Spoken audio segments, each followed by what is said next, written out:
Halo, selamat datang di pembahasan One Piece Serba Tangguh. Kali ini kita akan membahas tentang awal mula terbentuknya pulau-pulau di Grand Line dan penyebab konflik besar yang terjadi pada 900-800 tahun yang lalu. Teori ini sebenarnya udah lama saya pikirkan ya, kurang lebih sekitar 5 tahun yang lalu gitu. Tapi emang belum disusun secara rapi aja nih. Dan ini pernah saya tulis di fanpage Facebook saya, Serba Tangguh Production, kira-kira sekitar setahun yang lalu.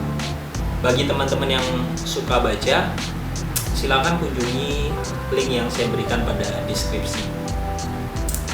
Jadi kita akan bahas tentang dua hal di video ini.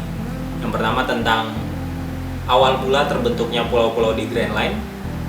Yang kedua tentang penyebab perang besar yang terjadi pada 900-800 tahun yang lalu. Kenapa saya bahas keduanya nih harus secara bersamaan gitu? Karena menurut saya keduanya itu berhubungan. Bagaimana hubungannya? Saksikan saja. Oke, langsung kita mulai pembahasannya ya. Jadi seperti yang kita tahu, bumi di dunia One Piece itu tuh sangat aneh ya. Ada sebuah daratan luas yang panjang, yang tinggi, itu mengelilingi bumi dengan sempurnanya, mengelilingi bumi. Nah, daratan ini kita sebut dengan red line.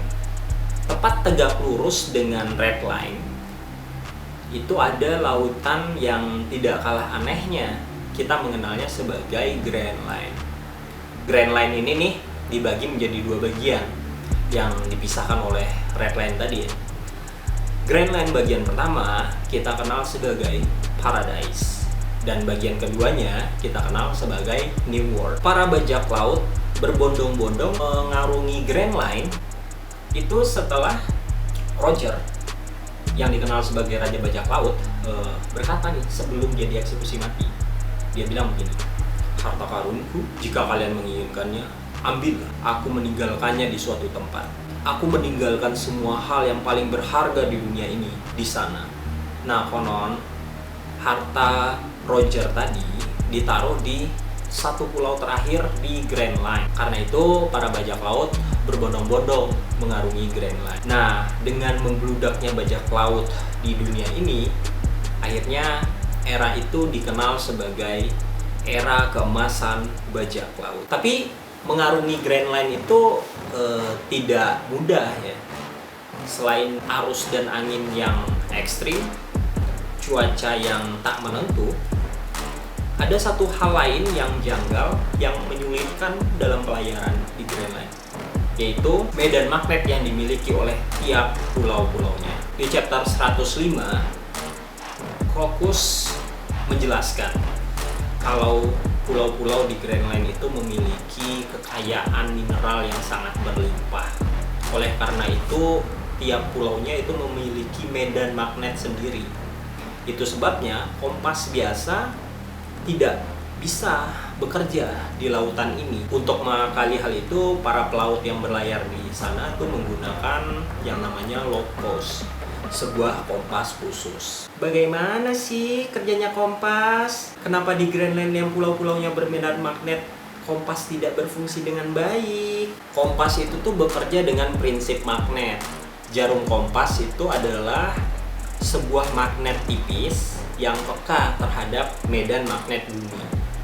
Jadi perhatikan gambar ini. Itu kurang lebih gambaran sederhana mengenai medan magnet bumi. Jadi kutub utara medan magnet bumi itu ada di sekitar kutub selatan bumi. Sedangkan kutub selatan medan magnet bumi ada di sekitar kutub utara bumi. Nah, prinsip kerja kompas, kutub utara jarum pada magnet kompas tadi itu ditarik oleh kutub selatan medan magnet bumi. Akhirnya dia akan menunjukkan arah utara. Nah, di Grand Line, jarum kompas itu ditarik oleh banyak medan magnet. Ada tarikan dari medan magnet bumi, ada tarikan dari pulau-pulau yang ada di Grand Line juga. Jadi akhirnya si jarum kompas itu tertarik ke sana kemari. Kadang malah berputar-putar. Nah, itu yang menyebabkan kompas biasa tidak bisa bekerja di Grand Line. Lalu apa ya yang menyebabkan bumi memiliki medan magnet? Nah, jawabannya adalah inti bumi. Inti bumi itu memiliki kelimpahan mineral yang kaya banget dan bersifat magnetik. Sebenarnya kalau hanya soal mineral ya, pulau-pulau di permukaan bumi itu juga mengandung mineral dan ada yang bersifat magnetik juga. Tapi kalau dibandingkan dengan medan magnet bumi, jadinya tidak signifikan, makanya tidak mempengaruhi jarum kompas. Kurang lebih begitu juga yang terjadi pada 4 lautan blue di bumi One Piece. Ada East Blue, North Blue, ada West Blue, ada South Blue. Di keempat lautan tersebut, kompas masih bisa digunakan untuk pelayaran. Tapi pulau-pulau di Grand Line itu berbeda. Medan magnetnya tidak mampu didominasi oleh medan magnet bumi. Medan magnetnya mampu nih berkompetisi dengan medan magnet bumi. Artinya kekayaan mineral di tiap pulau-pulau yang ada di Grand Line itu mampu bersaing dengan kekayaan mineral inti bumi. Nah, ini menariknya kan. Bagaimana kalau ternyata pulau-pulau tersebut memang bukan berasal dari bumi? Menarik kan? Menarik kan? Terus bagaimana ya cara kerja logPOS? Nah, logPOS ini kompas khusus yang ketika dia sudah menangkap satu medan magnet pulau, dia tidak akan mampu digerakkan oleh medan magnet lain. Dia akan terkunci di satu arah tadi. Makanya kapal-kapal di dunia One Piece itu menggunakan logPOS dan pelayanannya. Itu ya, terjawab ya. Nah, kalau teman-teman ingat di flashback Robin tentang Ohara, itu ada sebuah model konstelasi bumi dan bulan-bulannya. Itu ada di sebuah perpustakaan di pohon yang usianya 5.000 tahun di Ohara. Di situ kita lihat ada bumi dengan 7 bulannya. Tapi di sepanjang 1000 chapteran ini, 1053 malah sekarang, kita nggak pernah tuh melihat ada 2 bulan di langit, iya kan? Nah, prediksi saya bulan-bulan yang 6 tadi itu sudah hancur. Jadi dari 7 bulan yang ada, sisanya hanya 1 aja sekarang. Serpihan-serpihan ke-6 bulan ini jatuh ke bumi. Bagian mantel dan kulitnya itu terkumpul sedemikian rupa sehingga menjadikan redline yang awalnya normal itu memiliki tinggi yang rata sekitar 10.000 meter. Tentunya ini butuh daratan yang banyak banget kan. Makanya itu terbentuk dari mantel dan kerak bulan. Karena mantel dan kerak bulan ini tidak memiliki kekayaan mineral yang melimpah, akhirnya daratan redline itu sama seperti daratan bumi pada umumnya, tidak memiliki medan magnet. Dan bagian inti-intinya tersebar ke sekeliling bumi di lautan khusus yang kita kenal sebagai Grand Line. Oleh karena itu, pulau-pulau di Grand Line ini memiliki medan magnet. Jadi wajar karena dia tercipta dari inti bulan, akhirnya dia mampu nih bersaing dengan kekayaan mineral inti bumi. Dia mampu nih medan magnetnya bersaing dengan medan magnet. Jadi asal mula pulau-pulau di Grand Line itu adalah dari 6 inti bulan yang hancur dan jatuh ke bumi. Alasan kenapa pulau-pulau di Grand Line ini berbeda dengan pulau-pulau di 4 lautan blue, ya karena pulau-pulau di Grand Line itu tidak berasal dari bumi.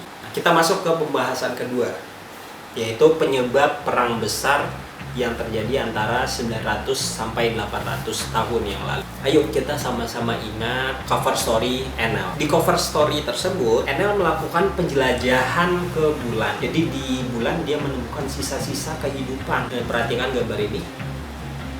Dan di sana kita lihat ada 3 ras yang turun ke planet biru karena di bulan telah kehabisan atau kekurangan sumber daya. Sumber daya di sini bisa macam-macam ya. Bisa bahan makanan, bisa air, atau bisa sumber energi. Kalau kita cocok-cocokkan ya, 3 manusia di sini tuh kok mirip banget ya sama Shandia, sama Skypea, dan sama Birka. Di antara ketiganya itu sepertinya Birka yang menjadi pemimpin, karena kota di bulan yang ditemukan Enel itu dinamakan sebagai kota Birka.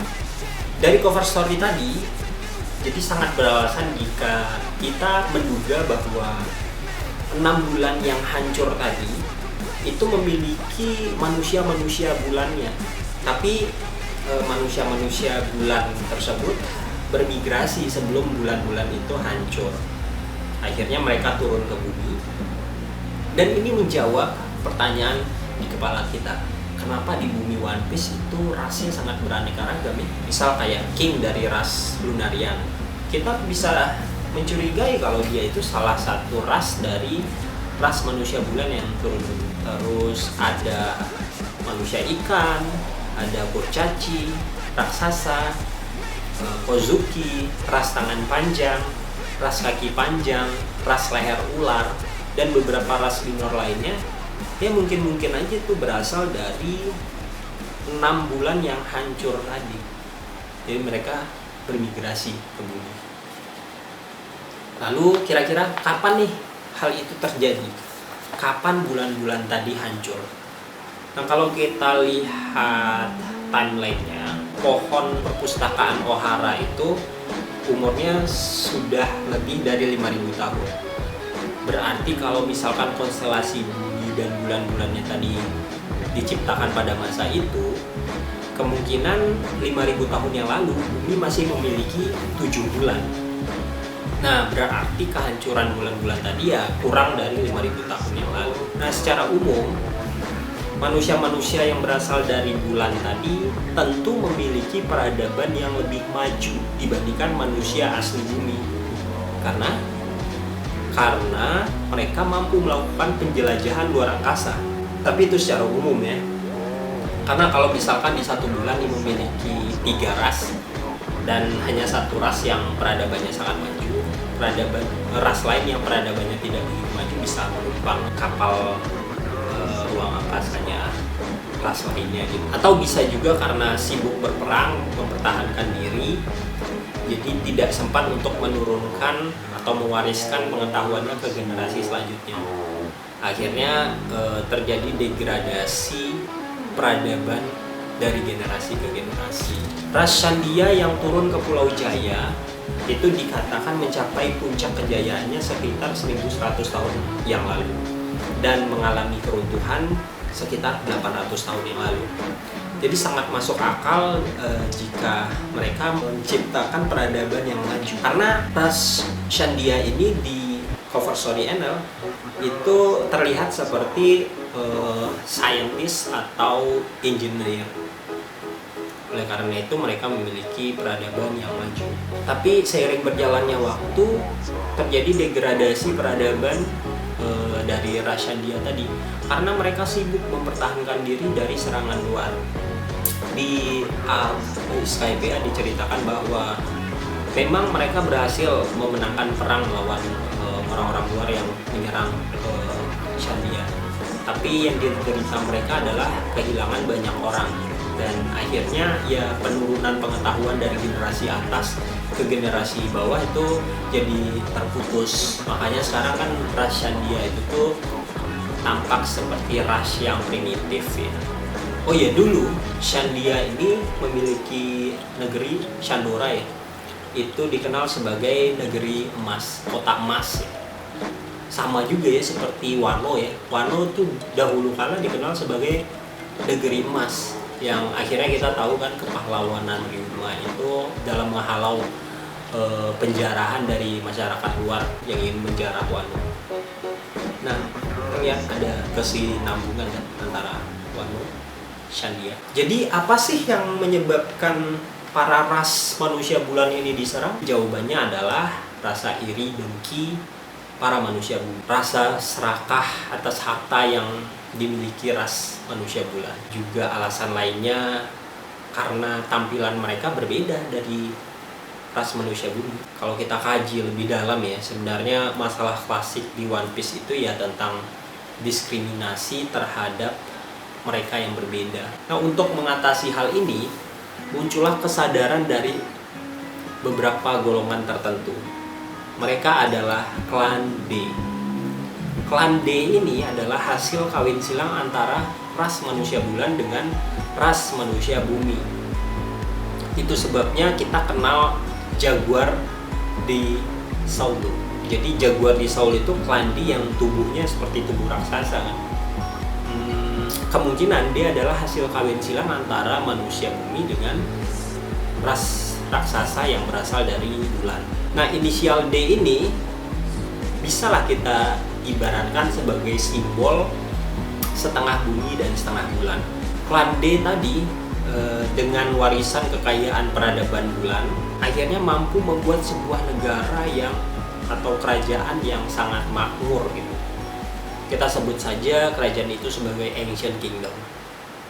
Suatu masa salah satu raja Ancient Kingdom yang berjuluk Joy Boy bercita-cita menyatukan seluruh ras yang ada di muka bumi agar dapat hidup dengan harmonis, bisa hidup berdampingan.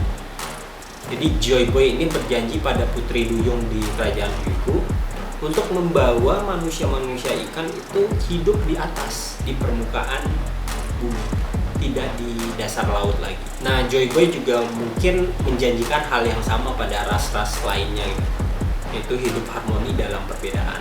Ya, di ras Ming juga kan kita kenal ras Ming ini menantikan sesosok pembawa fajar. Kemungkinan sosok yang mewarisi tekad dan mimpi Joy Boy. Tapi sayang, sebelum Joy Boy sempat mewujudkan mimpinya, kerajaan Ancient Kingdom diserang oleh suatu kekuatan yang besar. Mereka adalah 20 kerajaan manusia bumi yang di kemudian hari nanti akan membentuk pemerintah dunia. Kerajaan Ancient Kingdom kalah sehingga Joy Boy tidak dapat mewujudkan janjinya pada Putri Duyung. Akhirnya dia menuliskan surat permohonan maafnya di batu poneglyph yang kemudian ditaruhkan di Fishman Island. Joy Boy juga menyebarkan pesan-pesan tentang eksistensinya dan eksistensi Ancient Kingdom di batu-batu poneglyph, yaitu sebuah prasasti istimewa yang tidak bisa dihancurkan. Zaman demi zaman terus berganti. Joy Boy berharap kelak ada penerusnya di kemudian hari. Nah, dengan poneglyph yang ditinggalkannya, ia berharap itu bisa menjadi tuntunan bagi penerusnya untuk mewujudkan idealismenya, menciptakan kerukunan semua ras di bumi. Roger mungkin orang yang paling dekat dengan Joy Boy dalam 800 tahun terakhir. Tapi dia tidak beruntung kan, karena pada masanya Poseidon belum muncul. Dan lagi dia juga tidak memakan hito-hitonomi model nikah. Nah, saat ini harusnya momen yang pas nih. Poseidon telah bangkit, Pluton juga sudah diketahui keberadaannya, tinggal Uranus yang belum kita ketahui. Zunisa juga yang mengenal Joy Boy dengan baik telah mengkonfirmasi bahwa Luffy adalah Joy Boy pada zaman ini. Apakah di tangan Luffy cita-cita Joy Boy akan terwujud? Tentu tidak mudah memang, tapi yakinlah Luffy pasti akan bisa menggelar pesta akbar yang akan dirayakan oleh semua orang di seluruh dunia, semua ras yang ada di bumi. Pesta yang hanya dapat digelar jika setiap orang merdeka, jika setiap orang bebas, jika setiap orang tidak lagi mendiskriminasi ras lainnya. Jadi demikian teori kali ini, bahwa ada hubungan yang erat antara awal mula terciptanya pulau-pulau di Grand Line dan sejarah perang yang terjadi antara 900 sampai 800 tahun yang lalu. Salam hangat,